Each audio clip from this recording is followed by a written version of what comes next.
We are live. Not yet. Setting up. We're done. We are live. Okay. Welcome to Waters Up. I am your host. Let's see here. I'm also running the IT stuff in the background. So bear with me as I get that going. But welcome to Waters Up, a new podcast brought to you by Maine Water Utilities Association and the Maine Water Environment Association, where water and wastewater operators can earn training credit hours just by listening to the podcast. This is episode 3. Waters Up with our organizations in the wake of COVID. I am your host, the self-indulgent, completely inexperienced wannabe master, legend in my own mind, Rob Ponto. Thank you so much for joining us. And now that I've got through the introduction, please don't leave. Stick around for the entire episode. First off, I'm going to cut right to the chase, and I want to thank our sponsors for this episode. Team EJ Prescott. Anyone in the industry knows the value that EJP provides. I don't really have to say much other than to thank them again and again. EJP is a Maine-owned company that has grown into a reputable national company. As Team EJP continues to grow and expand, they pledge to continue providing the industry's finest water, wastewater, and stormwater products, all backed by their exceptional level of service. So make sure you follow up with them, give them a call if you need anything pipe related or anything for water and sewer needs, and stormwater, which we don't really cover much on this episode. But and also for this episode, we have Wright Pierce. They are one of the premier engineering firms on the East Coast, whether it's stormwater, drinking water, wastewater, or civil engineering of any kind. They have the people and resources to get the job done. They provide exceptional services for exceptional clients, such as myself. Check out their website, give them a call if you need assistance on any kind of upcoming project. And as you can see, we have Chris Dwinell from Wright Pierce as a guest on this episode. And he was instrumental in helping me set this up. And a big thank you to Chris and for the sponsorship. So it wouldn't be possible without the sponsorships. Lastly, just to wind up the intro section in the sponsorship side is retrieving credits for listening after the show. There will be a link posted in the comments on our YouTube page with a link to a short quiz. And you just go in and you fill out those quiz questions, and our friends at Maine Water Utilities will confirm that you listen to the podcast and get you your training certificates. And also, or you can go straight through Maine Water Utilities. They have a Waters Up podcast page, and you can find the links to the quiz available there. So let's get down to it. Waters Up with our organizations in the wake of COVID. I'd like to introduce my first guest, Chris Dwinell. Chris, how are you? I'm doing well. Good to see you. Thanks for joining us today. Chris is a senior project manager at Wright Pierce. He's the main wastewater group leader, and he also manages the Topsom office. He has extensive experience in planning, design, construction, administration of wastewater treatment facilities, odor control systems, residuals management facilities, septage treatment facilities, pump stations, and collection systems for over 25 years. So that must mean he started at age 15. Chris has designed some of the most innovative engineering design projects throughout northern New England, and he's well respected by clients and colleagues alike for his personal, responsive client management approach. He must have wrote that part himself. I did not write any of that. I was just going to say I had no part in that, but thank you, Rob. Yeah. Well, I could vouch for it. I would say, at least 95% of that was true. So definitely a good intro. Chris, you're an Eagle Scout. Correct. That's fantastic. Thank you for your service there. And so what was your legacy project? Well, this was quite a few years ago, so I have a hard time remembering, but I actually in downtown Bath, they had a number of grates within the sidewalks that people had planted trees when they put the sidewalks in, and all those trees had died. So my project was actually to get new trees donated by a local nursery, plant those trees, and with a bunch of other scouts. But the most challenging part was to keep the trees alive throughout a hot summer. And so I had to go down most weeknights and water those plants with 5-gallon buckets of water to keep them alive until the fall came. So that was my project. So that's dedication. That's not a project that's just one and done. That was a long lasting project. So yeah, for sure. Are those trees still alive? I don't think so. I think they outgrew the grates. I think the grates only had a certain diameter that allowed them to grow, and I think they've been replanted since 1983 or 4. So yeah, I think I was part of that in the early 2000s, to be honest with you. And you also do some you competitively raced lightning sailboats, the small sailboats, and you actually qualified for the North American Championships one year. That's correct. Yeah, that was something I did back when I was single back in the 90s. Just a little known fact, and really enjoyable part, very social part. And I got to be in the North American Championships and just learn how bad of a sailor I really was when I saw how good some of the other people were. So you're pretty good when you're out there in Merry Meeting Bay on your own, but once you get up to the real world, it's a little tougher. For sure. Yeah, definitely. Yeah. But really, you're just here to learn about Brian. Is that true? That's right. I'm ready. You can cut to him any moment. Yeah. Well, Brian is the comedic relief at the Greater Augusta Utility District. He's actually served there as the general manager since 2007. Prior to that, he worked in the private sector in drinking water operations and in the public sector in drinking water regulation. Wow, you must be well liked there, Brian. He graduated from Worcester Polytechnic Institute. You're not the first guy I've had on this show from WPI, so I guess that we got a theme going there. You're a professional engineer, or at least an engineer, and also a Class 4 system drinking water operator. And then here we go. This is the good stuff. Maine Commissioner for NUIPIC, and he chairs the Maine Board of Licensure of Water System Operators. He also helps coach soccer, serves on the Reedfield Road Committee, the Reedfield Broadband Committee. That sounds very exciting. And the Kennebec Valley YMCA Board, the Augusta Board of Trade, and the Friends of Cobussy Watershed Board. Brian, how many night meetings do you have every month? Like, there's a lot. There's a lot now. Yeah, they say you should do this stuff for your professional development, but they don't tell you when to stop. So I gotta go easy. Yeah, it's probably time to get rid of a few of those and take some Brian time.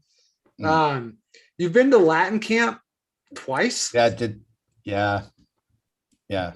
The first time it didn't stick, or? Yeah, trying to think. I don't remember the order. One of them was in, it was pretty cool. It was like the National Latin League or Junior Classical League or something. It's pretty good. Yeah, it was better than I thought. So it's the first time I was ever away from home. We didn't have, usually his work camp with dad, like picking up nails because he was a contractor, or shoveling shingles or all that stuff. So this is like a time where I could just go and not have to deal with any of that. So one was at UNH, the other one was Indiana University. So it was good. Yeah. Huh. Okay. Yeah. Well, that's interesting. And romance language. Yeah, I've heard, and it's the basis for all languages, right? That's not what they Cantonese. Yeah. Do you speak that? Not yet. Okay, no. Not yet. Good. Well, you could probably learn it at night in between all your other meetings. Exactly. That's my plan. Adult ed. Hey, do you have your 20-year-old wallet on you? Oh yeah. That came from Madison, Wisconsin. No, I don't actually. I don't know where I put it. I had it with me somewhere. Yeah, it's in the car. I think. Story of my life. And the gray hair is actually natural on you, right? As far as everybody knows, yeah. But I have been, trying to put some silver dye in there just to see, because otherwise I look too young. I look like Dwinell. Well, yeah, no, I mean, it's very distinguished. I personally thought you dyed your hair salt and pepper, but that's pretty much how it goes. Yeah. Yeah, very good. Looking great. So thanks, man. Yeah, and lastly, and most importantly, especially after introducing Chris and Brian. Well, Chris is pretty important because he did fork over some cash for I this. can hear what episode. you're saying. Yeah. Is Mr. John P. Sullivan. John is the chief engineer of the Boston Water and Sewer Commission, where he has held that position for 32 years. He holds an engineering degree from UMass Amherst, a master's in business administration from Northeastern, as well as a master's degree in emergency management. I didn't even know you could do that, from Massachusetts Maritime Academy. He's a registered professional engineer in the Commonwealth of Massachusetts, as well as a board certified environmental engineer of the American Academy of Environmental Engineers.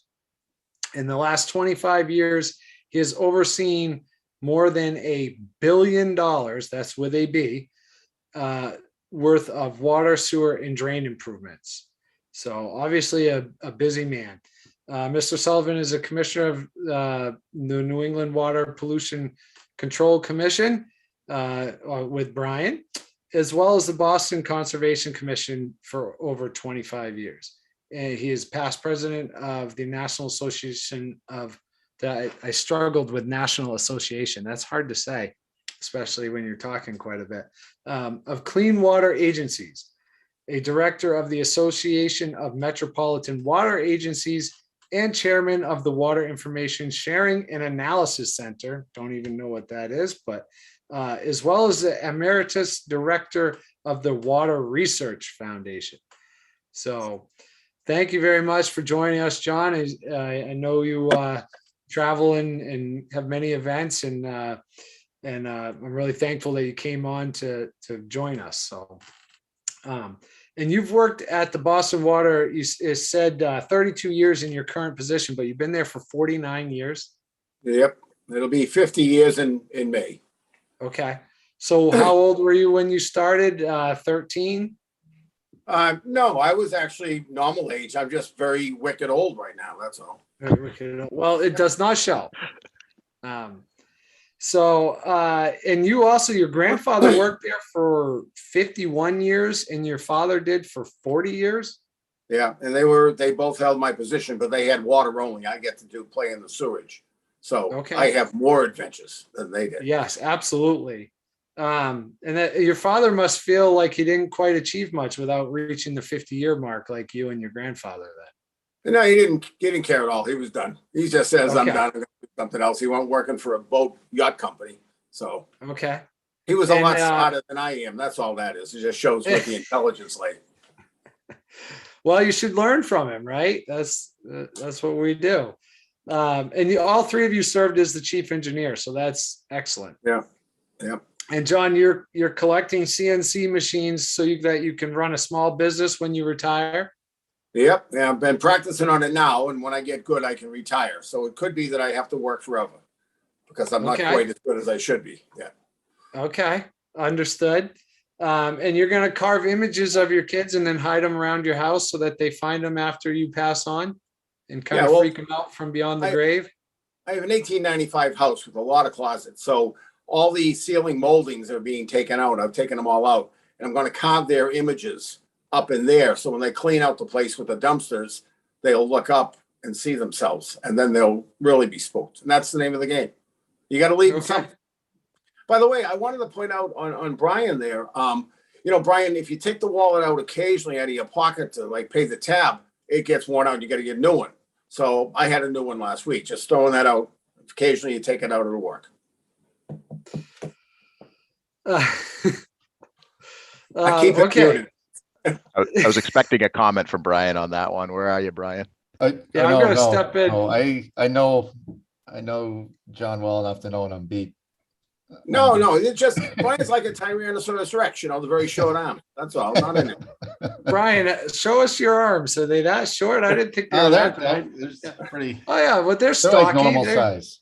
Normal size. Yeah. All right. So enough of that. I mean, we probably ought to get into the actual reasons why we're here, so people can get their credits. So toilet paper, are you over or under? Over. John? Well, I looked up the patent, and the patent is it for over. So if you want to do it the other way, you're not following what it was designed for. So Okay, and Brian, you said over. Yeah, there's no, Yeah. and I also work for a wastewater utility, although our wastewater utility is less than a block in Boston compared to, so, but still, we're smart enough to know the TP comes off the top. So that's a consensus. Chris, you're with that too? Yep, I've been known to change them when people put them on the underway and flip them over to Absolutely over. So, do that. Yeah. Yes. I mean, I kind of prefer the under because it just kind of makes sense to come down along the wall instead of hanging out in midair. But I lost that argument, and the rest of my family's over, so I have been converted. So Yeah, good for you. Glad you saw the light. Yeah. So it took a while, but Yeah. He's a nice guy, though. The first two episodes of this podcast, we talked about COVID, and we had Dr. Shaw on here and just kind of discuss the status and what's going on. This episode is not really as much about what's going on with COVID at this time as it is about how it's going to affect our organizations in the long runs, what kind of changes we made and where we see things going in the future. But just to do a quick update, I think everyone's aware we've kind of seen this third surge, I guess, this mini surge, somewhere around 300 cases a day over the weekend. It looks like we may be at that peak and maybe we'll start backing off, but it's hard telling with schools starting back up. And of course, in the Northeast, we're going back inside as the weather turns and we'll see what happens. But for the most part, we're in better shape than we were a few months, or I guess last winter or last fall. But definitely not doing as well as we were when I had Dr. Shaw on about 6 to 8 weeks ago. So anyway, that's kind of the status. I'm not here to really debate that. And all you got to do is turn on the news and get the update if you really want more information there. So let's talk about some of the changes that people have made within their organization. Brian, do you guys work remotely or has everyone come back to the office? What's going on in Augusta with that from that standpoint? Yeah, so we have 42 people that work here. I would say probably 60% of the people are vaccinated. We don't keep a list of who is, who isn't. We're mostly all back on station. There are 2 or 3 people that are working remotely just because they can and they're still effective. That's one of the things we learned from COVID. I think a lot of folks learned that not only can you work remotely, you can be effective, but that's not always the case. And in some cases, people haven't been super effective. And I think with bigger organizations, that gets laid bare. And of course, a small utility like ours, we got dump truck drivers and guys who run backhoes, and they got to be on site no matter what. So we're back to having everybody mask up, whether they're vaccinated or not, when they're moving around inside. And our guys who run backhoes and excavators and whatnot have to do the same when they're inside. Outside, we don't have to. But the fear that I have is that if we get this thing and folks aren't vaccinated, then I got no backhoe operators and dump truck drivers for 10 days. And that's no way to run a utility. So, but yeah, mostly on site. Okay.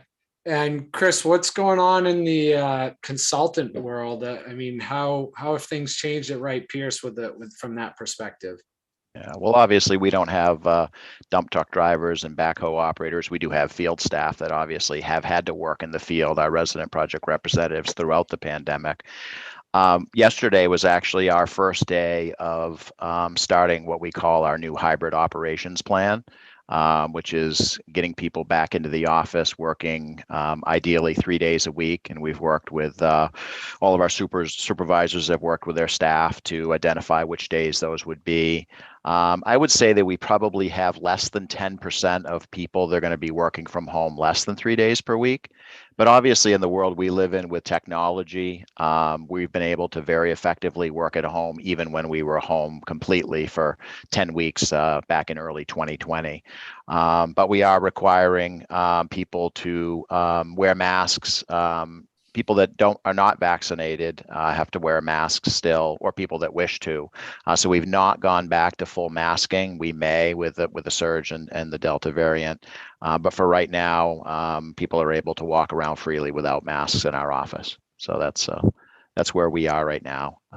But we're able to continue to serve our clients very well with working either remotely or partly working remotely and working in the office. But again, encouraging people, because we just, the collaboration and the benefits of working together as a team are really important to Wright Pierce. So the purpose of the hybrid model then is to limit exposure as much as possible while still providing that team environment where you can train employees and bounce things off each other and so forth, or what is the purpose of different it? I mean, different people have different reasons for it. Prior to COVID, we talked a lot about, the ability, and we actually had a program where people could work from home on Fridays, to allow time to be able to be flexible, do stuff with family, or take Fridays off if you could get 4 days a week in, Monday through Thursday. But there's a whole host of reasons, Rob, really why people want to work from home. Some of it, frankly, and the reason we started our hybrid operations plan on September 7th is because kids are going to be back to school, and dealing with, a lot of people here have young kids that are not in school, or kids that have daycare issues, which caused a lot of problems last year for people. So a lot of it has to do with that. And frankly, a lot of it, we were very effective, Rob, in 2020, working from home, with people minimizing their commute time, being able to get up and go right to work, and being very effective working at home. But we have to balance that with, the benefits of being in the office and being able to go visit people, talk with people, share ideas and information. So we really would like to have people working a few days a week in the office, but realize that's not always possible. And this pandemic has really pushed that. Okay. Yeah, that's good points, dealing with schools and everyone has different personal reasons, right? So it's the flexibility is certainly a good benefit that I think employees appreciate. So John, you work for the massive company here, Boston Water and Sewer Commission. How many employees are there total anyway? Right now, we're operating with about 480 employees. Okay, so Down a bit.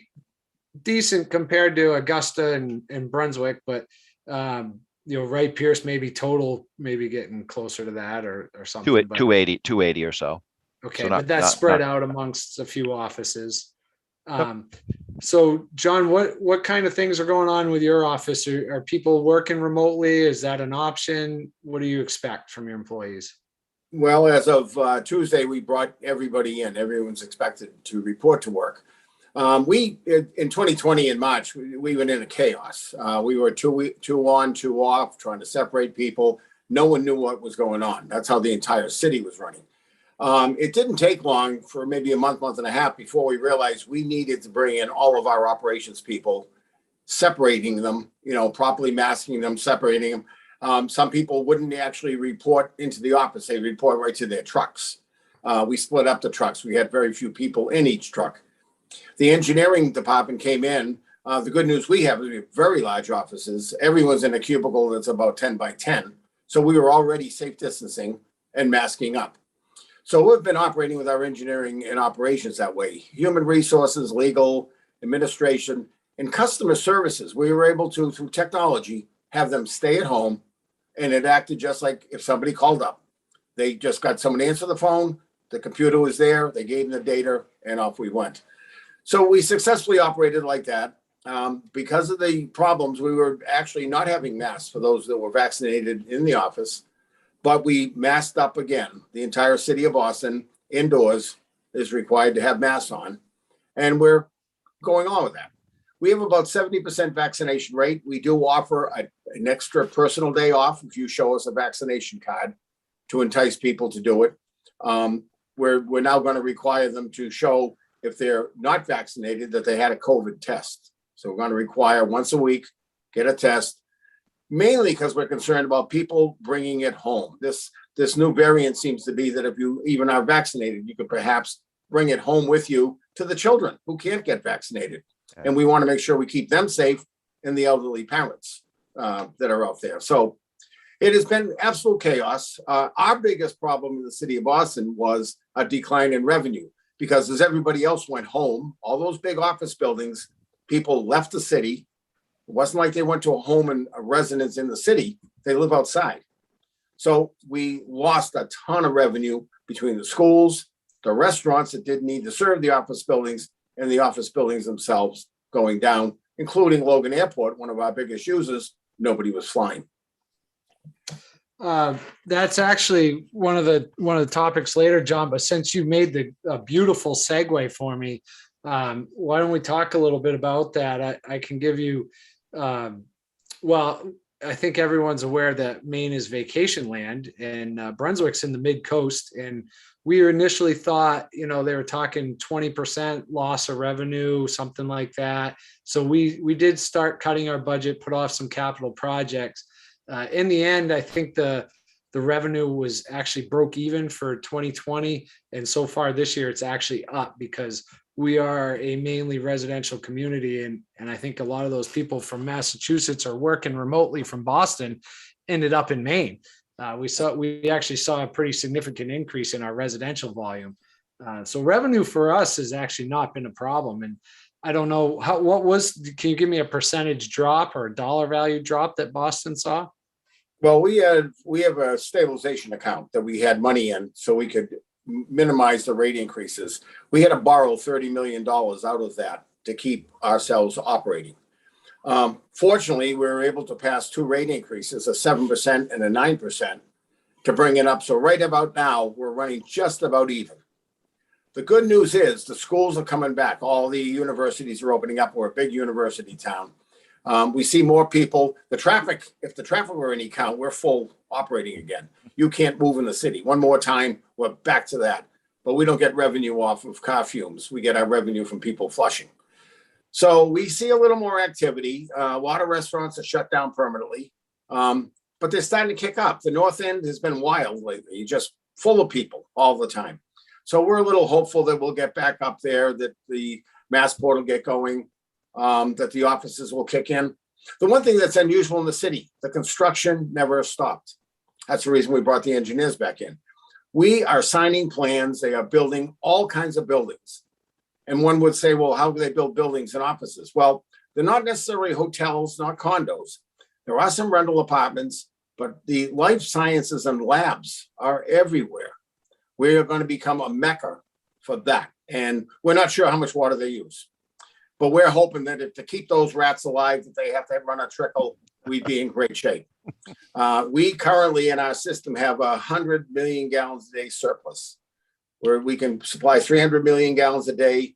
We were running at 200 million gallons a day. And in July, with all that rain, we ran at 180 million gallons a day. So we're looking forward to opening up all these buildings and getting all those things running and getting the people back in town, hopefully safe. Everyone's safe and, vaccinated up. Well, I can tell you, I mean, Mid-Coast Maine's the same way. There was plenty of traffic around this summer, and in many ways I missed 2020 when I could drive to work with no issues, but I also wasn't driving to work. So what about you, Brian, up in Augusta? I mean, what kinds of effects have you seen on revenue and the bottom line? Our story is a lot like yours, which is why I thought it would be interesting to hear John's perspective, because it's just so alarmingly different just in terms of scope and the amount of money involved. I mean, $30 million, it's like 10 years of our budget, it's just a staggering amount. And but we like you I remember in my basement at home going through, if we had to lay people off, who's going to stay, who's going to go. How do we backfill positions? It was pretty sobering, and just bracing every month, waiting for water readings to come in. I don't know how it's going to work. The difference we have here in Augusta is years ago, we went to monthly billing for water, sewer, and stormwater. And I think that really helped us a lot with this because of very consistent small amounts. And then the other thing is people are generally flush with cash because they weren't traveling and they're getting a lot of stimulus checks. So we have people that are chronically late on bills that paid up. So we're in kind of better financial position we've ever been, actually. So that's good because it means our ratepayers are also better position. We don't have to lean their homes and so on. So Yeah. So Yeah, very similar to your story. Yeah, I think accounts receivables and liens have just pretty much stayed steady over the last couple of years. There's a few new ones, but like you said, some of the old ones paid off and things are good. So, Chris, I mean, you don't have to give me all the secrets of the hundreds of millions of dollars that Wright Pierce brings in every year, but what kinds of effects have you seen? I mean, was it a good year, bad year, number of employees, stuff like that? How's things going for you? For sure. Yeah, and obviously when, March came last year, we were all concerned about what impact it would have, and would, our clients like John and Brian be shutting down projects. And the good news is, with our industry, we tend to lag the economy a little bit, and we didn't have a lot of people canceling projects. We had a few construction projects shut down because of people getting COVID, but reality, 2020 was our best year ever. And it was made better by, in our world, you talk about, the ability of people that work in our office to be chargeable to clients and to minimize overhead. And with people not going on vacation, working from home, not having to drive back and forth, not going to conferences, our chargeable ratio was the highest ever in 2020, because people were actually at their desk just working. And while we like being in the office and having our culture here, people were at home and they were just getting up and going to work. So it was a good year for us. This year, we're seeing a little bit of an increase in, because people are in overhead, people are going to conferences. More people are obviously taking vacations that they didn't take last year, and taking longer vacations. I took my first ever 2-week vacation this year. Usually I take a few days or a week. So we're seeing a little bit of a drop there. But as far as the amount of work that's out there, the amount of RFPs that we're responding to, it's out there, and the money, the stimulus funds that are American Rescue Plan Act and other stuff, we're just, we're seeing a lot of work coming out, for sure. So, so your outlook is good. Planning to grow the business, or Yep. I mean, you don't have to give any secrets, but it looks like there's enough work there with the American Rescue Plan and so forth for the next few years. Yeah, there's a lot, and the biggest thing, and I'm sure that John and Brian will agree with this, is just finding people. There's a tremendous amount of work out there. We're seeing it obviously with bids from contractors on prices. They can't find labor. Bid prices are going up. It's the same in our world in consulting. Is clients nowadays, or forever want stuff done. They want it done as soon as possible, and we want to try to help them with that. But we have to be realistic. God, you guys, you're fantastic guests. I knew you would be, and I'll take the credit for lining this up, although Brian did recruit John for me. But you kind of segued into my next topic as far as like employee retention and finding labor, and that also relates on the contractor side. And I think you make a good point.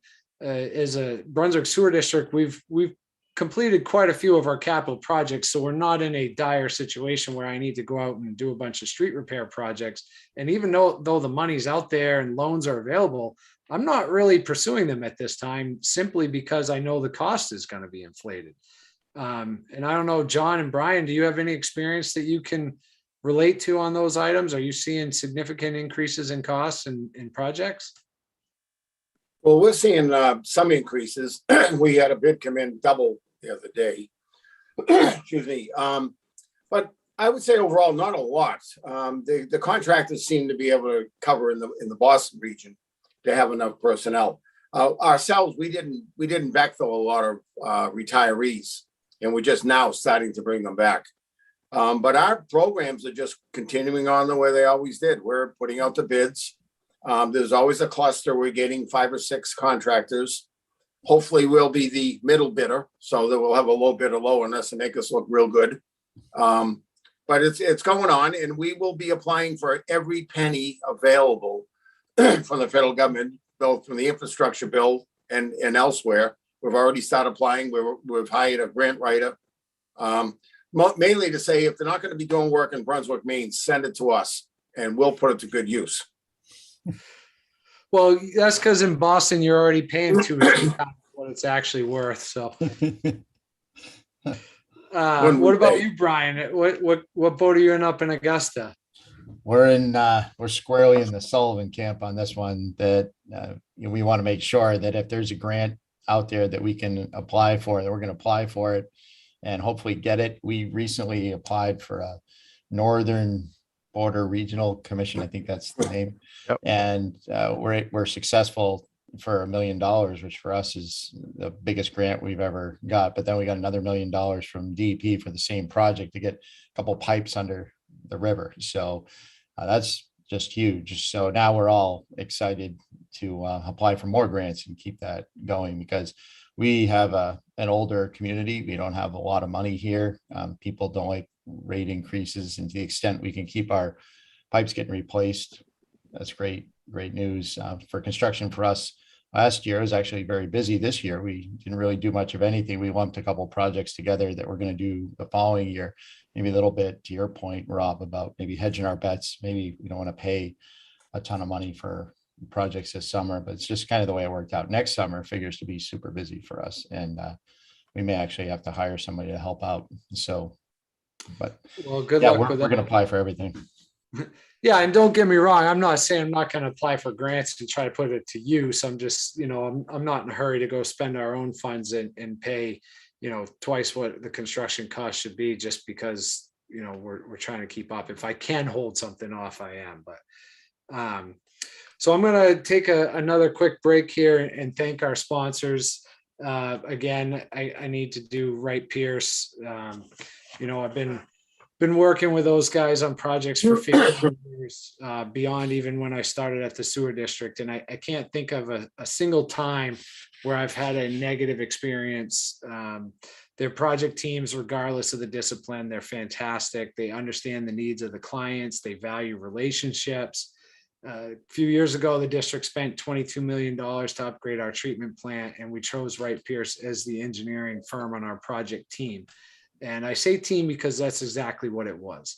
The owner, the engineer, and the contractor, we all worked collaboratively through the CMAR process to get the project completed under budget and on time. But more importantly, the focus was on quality and building relationships that last beyond completion of the job. It's been 3 years since we completed our upgrade, and it doesn't matter what kind of issues I'm having, even personal ones. I know I can find someone at Wright Pierce to help out. So, whether you're dealing with Ryan, Chris, Ron, Paul, Brianna, Doug, Jason, Don, Jeff, Faye, Matt, Ed, Bart, Kathy, I can keep going, Brett, Jan, Kevin, or any one of their other fantastic associates. I know I'm always dealing with someone who cares, and someone who can resolve my issues. So I appreciate having their support with my projects, but especially thankful that they chose to sponsor this podcast. So thanks again to them. And then can't leave EJP out as well. Another one of those same companies that forms great relationships. I've worked with them for over 20 years. And again, not a single bad interaction or problem. Always come away smiling. They have a fantastic crew, provides an exceptional level of service. Personally, I've dealt with Robbie, Keith, Joe, Jason, Robbie, Dan, Steve, Ray, Mike, Reggie, or even Peter himself. And that's just to name a few. All their associates are top notch, but even better, they're extremely creative. So if you're ever looking for a solution to a problem, no matter how unconventional it may be, call Team EJP and they'll figure out a way to help. So, both companies who sponsored today's episode are fantastic partners in this industry, and heck, call them both and they'll put some pipe in the ground for you, so you get both ends covered. So with that, we'll move on to continue the roundtable discussion. I think we kind of touched on a little bit on the contractor side, but let's talk about that employee retention. John, you mentioned that you hadn't backfilled many positions. I know that it's difficult to find work. I mean, I'm a selectman here in my little town of Durham, Maine, and it took us 4.5 months to hire a fire chief. And we actually got someone from Massachusetts, if you can believe it or not. We let them up here, and they're going to become a resident in Maine. So, like most people want to do. But anyway, Yeah. what's the situation down there? Well, we have a residency requirement, which, to live in the city of Boston, the housing is like 4 times what it might cost up in Maine. It is ridiculous how expensive it is. You can't afford to buy the house you're going to be renting. So we're trying to get young graduates who are used to living in the city and get them in and then treat them like kings. We're bringing in engineers with an EIT at $80,000 a start. We have innovative programs that if you get your professional engineer's license, we'll give you a raise. If you're here for so many years, we'll give you a raise. Because after 10 years, the union employees can move out of the city.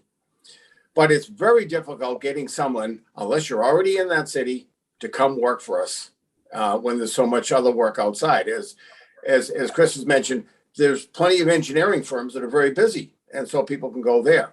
The beauty we have is we rehabilitate and do a lot of design ourselves. So you can come learn a lot in the city of Boston. Our pipes are old. We just started an $80 million CSO project over in our South Boston section. We're getting ready to design a $100 million project in East Boston. So there's plenty of work. And that's the beauty of having old pipes and sometimes old engineers around. They need rehab. And so that's what we're all looking at. Well, okay. So what I gathered from that is that you still got a little life left in the tank and you're going to stick around for a while. Well, actually, I signed a 5-year contract a couple of months ago. So okay. There may be 5 years left, but what happens to those old clunkers? Every now and then the transmission breaks down. That's it. They don't move. Yeah. Well, it can happen on the new ones too. So if they're not maintained. So Brian, what about you for as far as employee retention or hiring and so forth? How's things going? Well, I hate to brag, but we are God after all. And it's the best utility in the state because we do water, sewer, stormwater, and we bill monthly, I might add. We have really good employee retention. Jane Carroll, our chief operator at our wastewater plant, for example, just celebrated her 40th anniversary here. So she's been here a long time. We got a bunch of folks in their 30s. I've been here off and on for 20. So it is a good place to work. We do not have a requirement. You have to live inside the city. And as a result, we don't have the same recruitment challenges that Boston does. But, we'd love to have a whole bevy of young engineers to pick from.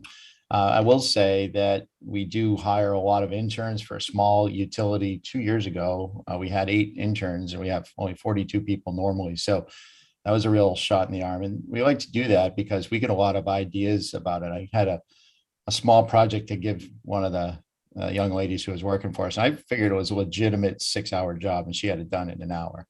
I mean, just some real crackerjacks that we get. So, and it just shows like some of us are getting long in the tooth. Just our expectations about technology or that things that we think might take a while go really quickly. So we've been fortunate.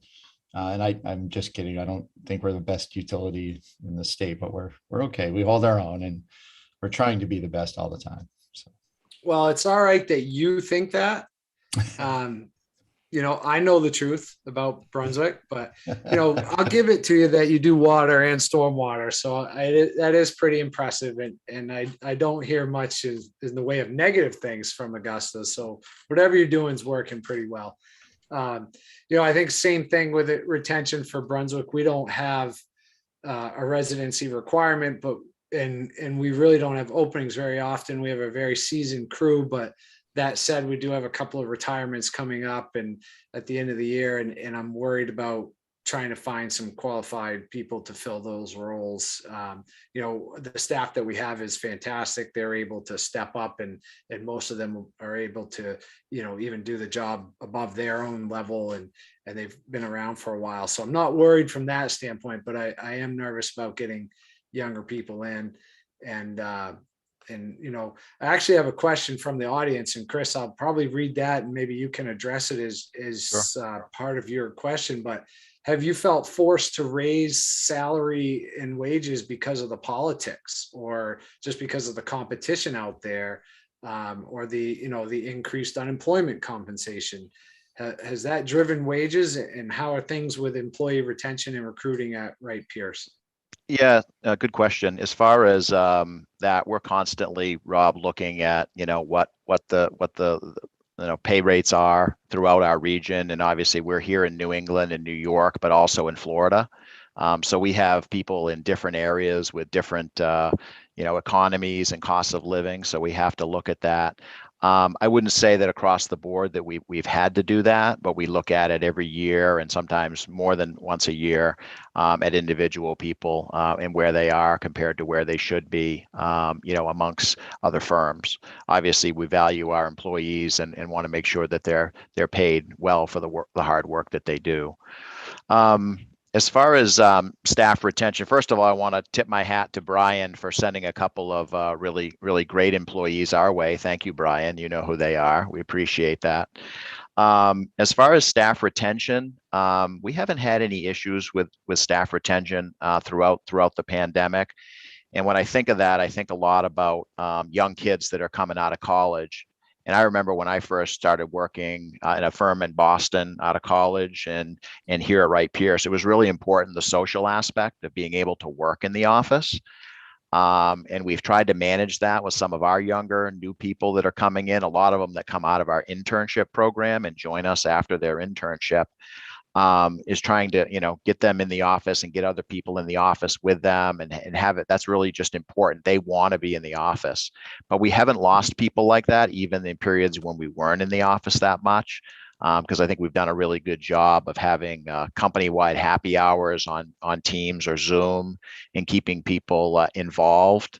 And knowing that we do, and we now do monthly all staff meetings at each one of our offices. So people that haven't been working in the office can see, Chris, what's happening on the Androscoggin River today? What's going on, in the office just because we're not there. And people that are in the office can meet and see some of the people that aren't in the office.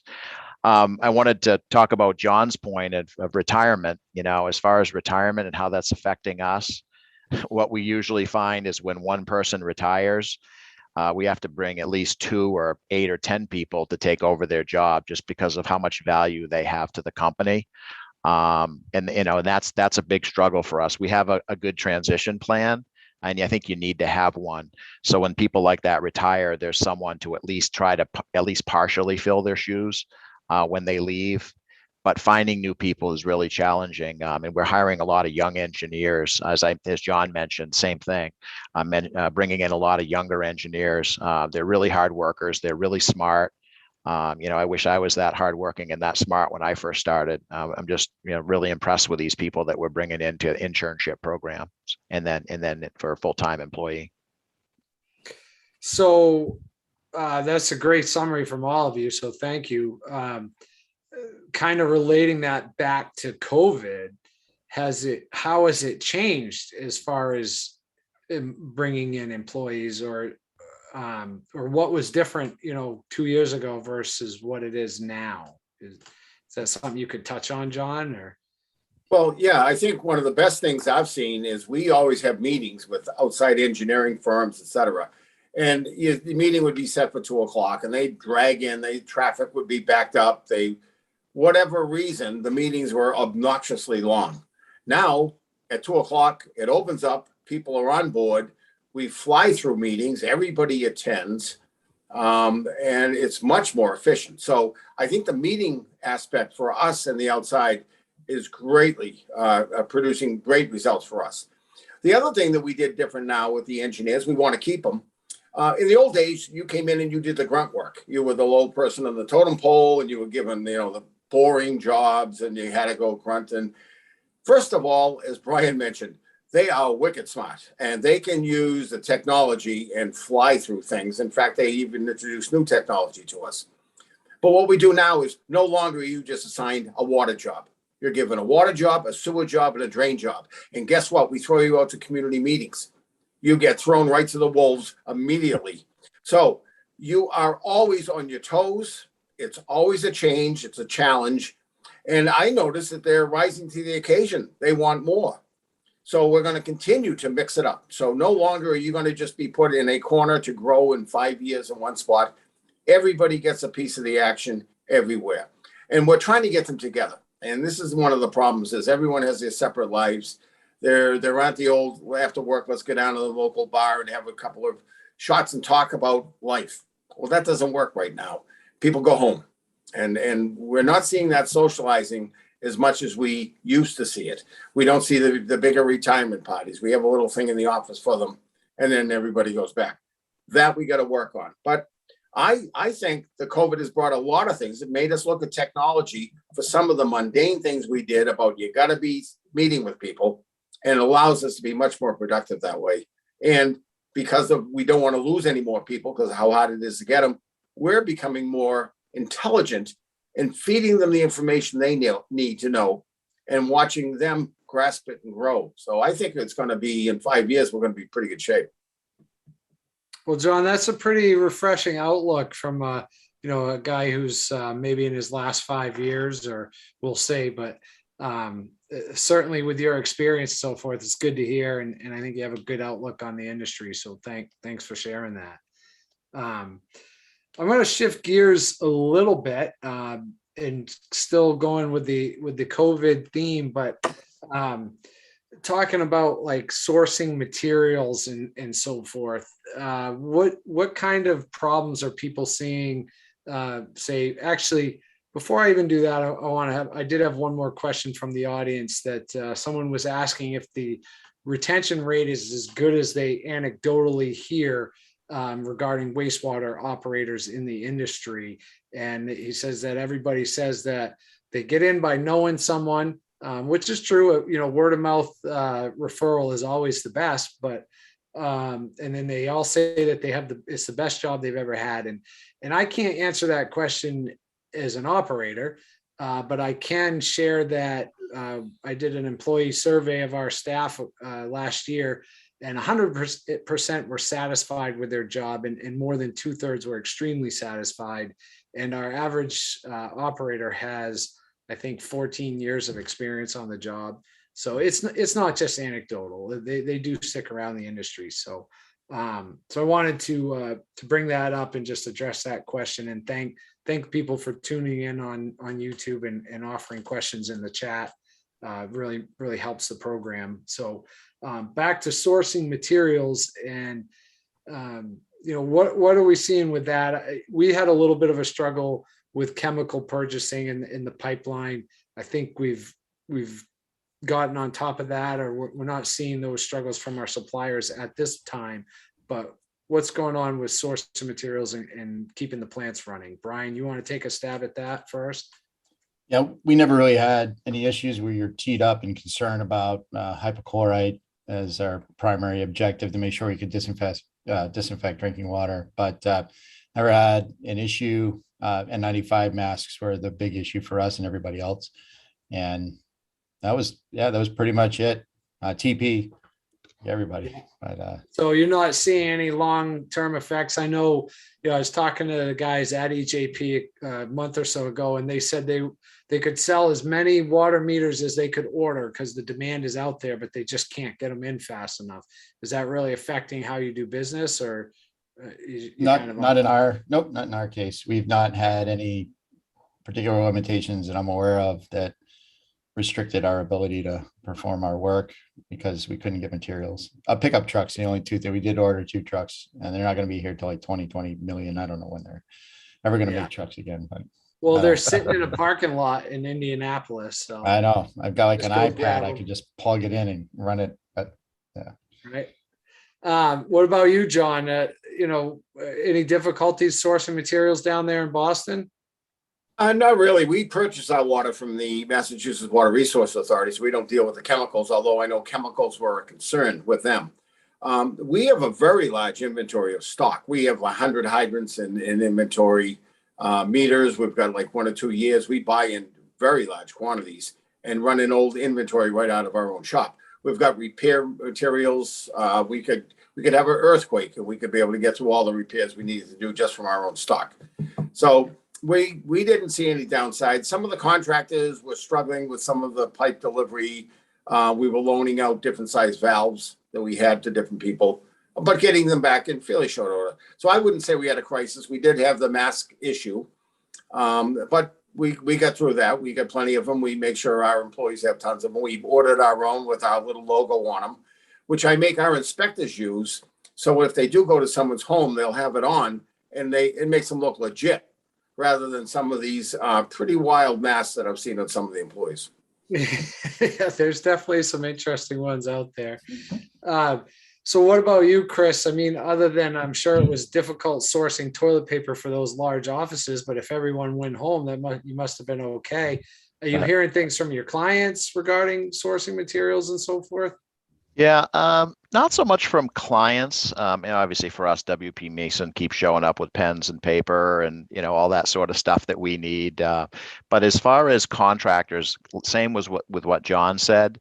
We had a job here in central Maine that the contractor was concerned. It was a, sewer job, mostly 8-inch PVC pipe for side streets, but also some 12 and 15-inch pipe.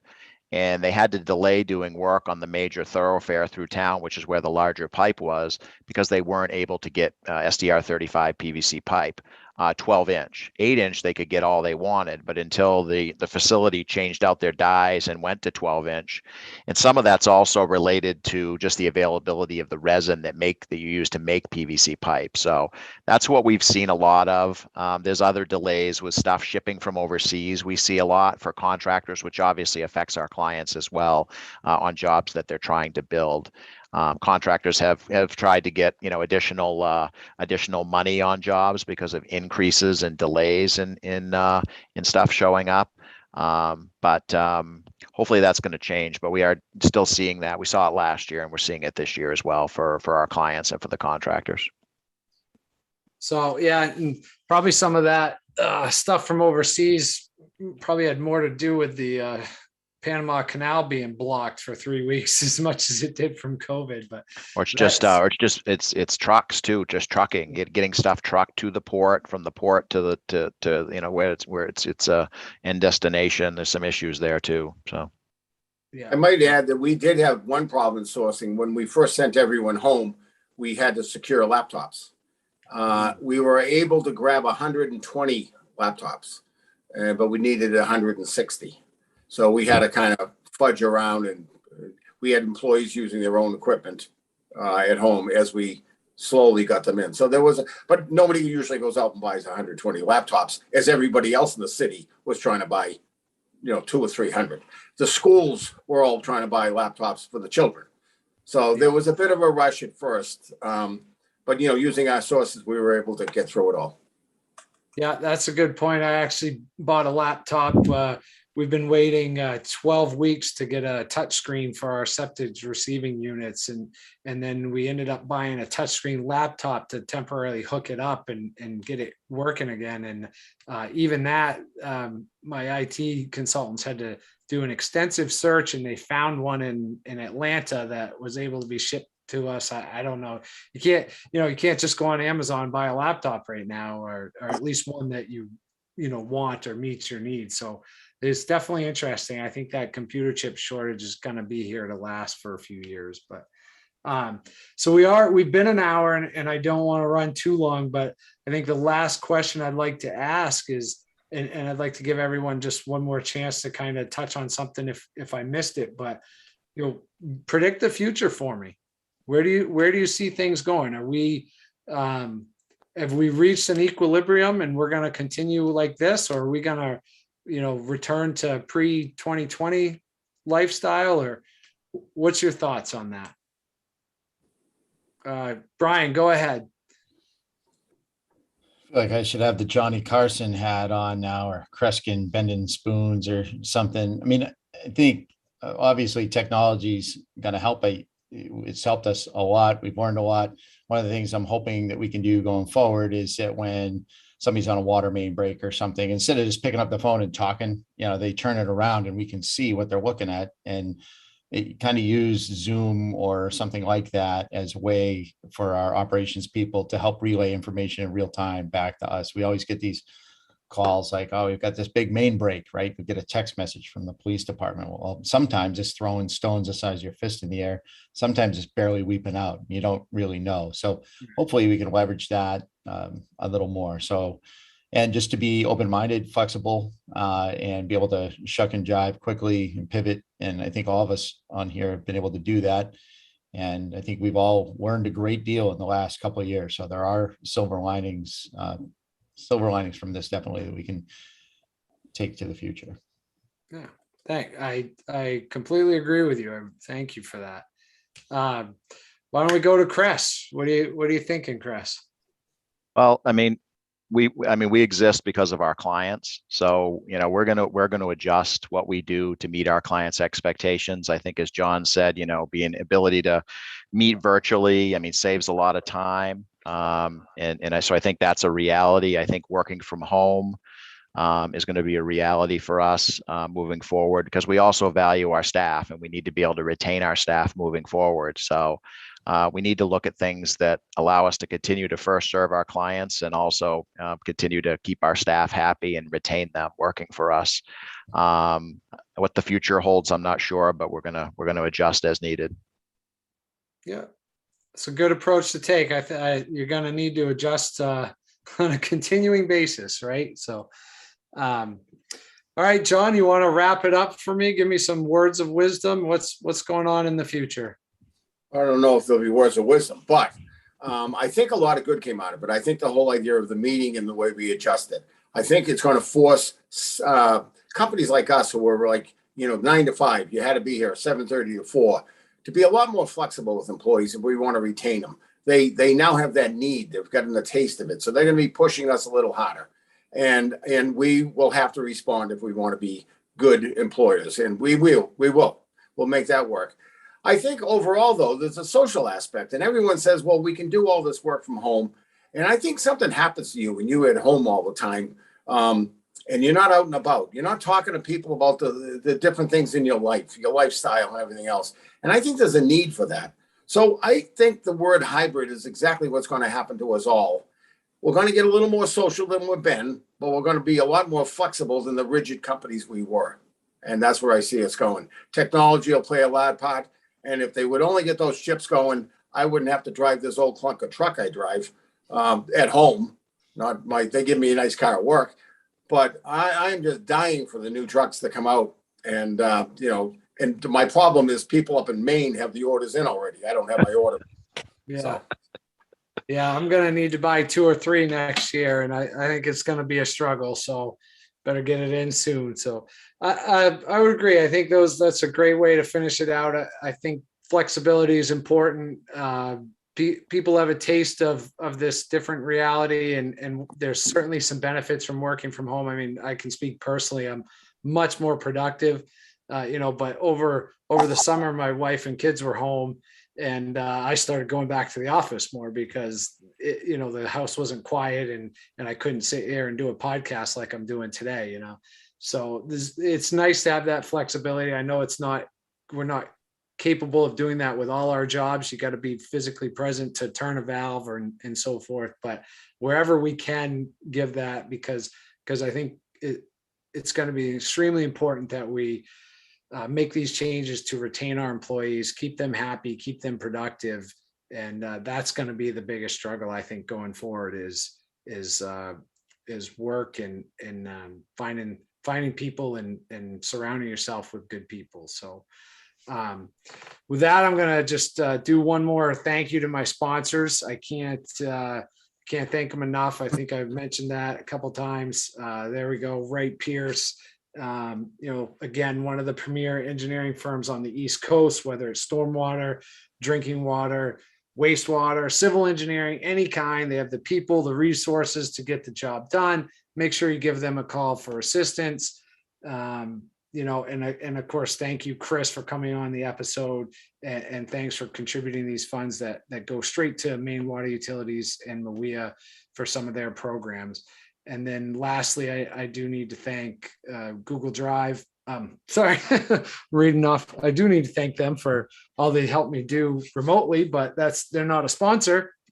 But EJP, none of this would be possible without their support either. And I think everyone knows that they're a huge supporter of both Maine Water Environment Association and Maine Water Utilities Association. And basically none of those good events that we hold would be possible without their support. They're truly a partner in the industry.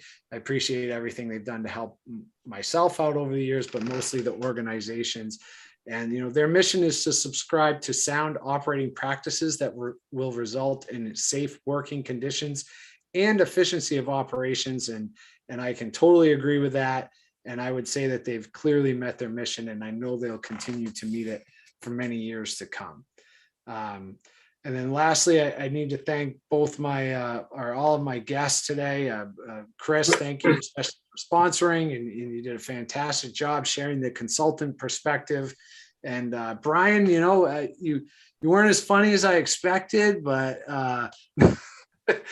fantastic guest. And of course, your biggest contribution to sure enough was getting John and recruiting him for the show. So, and thank you, John. It gave us a great perspective, helped give us a little further reach with our audience. And please share this with all of your colleagues and so forth. And let's get some more listeners on board, because I think this is important what we're talking about, and we're getting great feedback. And it's because of great guests like you, even Brian. I can hear you, you know. Brian, sorry. Brian's still on, but yeah. So thanks again. And hopefully I can recruit you to come in on a future episode. And I would you all be willing to do that as things come up in the future? Yes. So yeah, it'd be great. Yeah, and I'd love to be on with both Brian and Chris, because I got plenty of material on Brian. So yeah, right, maybe. right. Yeah, maybe just John next time, not me so much. Yeah. Well, yeah. So thank you so much, and thanks to everyone for listening. And we had some great questions from the chat this time. And make sure you go in and get your credits, and I'll get the quiz questions up there real soon. So with that, we're going to sign off. And thanks. Have a great afternoon. We'll see you in a few weeks. Thank you, Rob.